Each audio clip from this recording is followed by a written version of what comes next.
રાજ્ય સરકારના આદેશ અનુસાર જામનગર મહાનગરપાલિકા વિસ્તારમાં 17 મેથી વસ્તી ગણતરી કાર્યક્રમનો સત્તાવાર પ્રારંભ કરાયો છે, જેમાં પ્રથમ તબક્કે નાગરિકો માટે ઓનલાઈન સ્વવસ્તી ગણતરીની સુવિધા શરૂ કરવામાં આવી છે। જામનગર દક્ષિણના ધારાસભ્ય દિવ્યેશ અકબરીએ પોતાની ઓનલાઈન ગણતરી પૂર્ણ કરી તમામ નાગરિકોને આ રાષ્ટ્રીય કામગીરીમાં સાચી માહિતી આપી સહકાર આપવા અપીલ કરી છે। આ અભિયાન અંતર્ગત આગામી 1 જૂનથી 30 જૂન દરમિયાન 1000થી વધુ નિયુક્ત કર્મચારીઓ ઘરે ઘરે જઈને રૂબરૂ માહિતી એકત્રિત કરશે, જેના આધારે ભવિષ્યમાં વિવિધ સરકારી કલ્યાણકારી યોજનાઓ અને વિકાસ કાર્યોનું આયોજન કરવામાં આવશે। સેલ્ફ વસ્તી ગણતરીનું આજે મારા ઘરે પણ લોન્ચિંગ કરવામાં આવેલ છે। એની અંદર અલગ અલગ આપણા ઘરથી માંડી અલગ અલગ ડેટાઓ માગવામાં આવે છે, તે અત્યારે અમે ઓનલાઈન ભરી ના વસ્તી ગણતરી છે એ મારા ઘરનું ફોર્મથી સબમિટ કરેલ છે।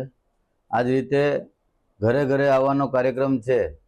1 જૂનથી 30 જૂન સુધી 1 મહિનો દરમિયાન દરેક ઘરે ઘરે આવી અને જામનગરના દરેક ઘરને આ વસ્તી ગણતરીમાં આવરી લેવામાં આવશે, કે જેમાં આપ પણ પોતાની માહિતી છે તે સચોટ આપજો, કે જેથી કરીને આવનાર સરકારની જે યોજનાઓ હોય, સ્કીમો હોય તેનો લાભ છે એ દરેક નાગરિકોને પોતાના મુજબ મળી શકે।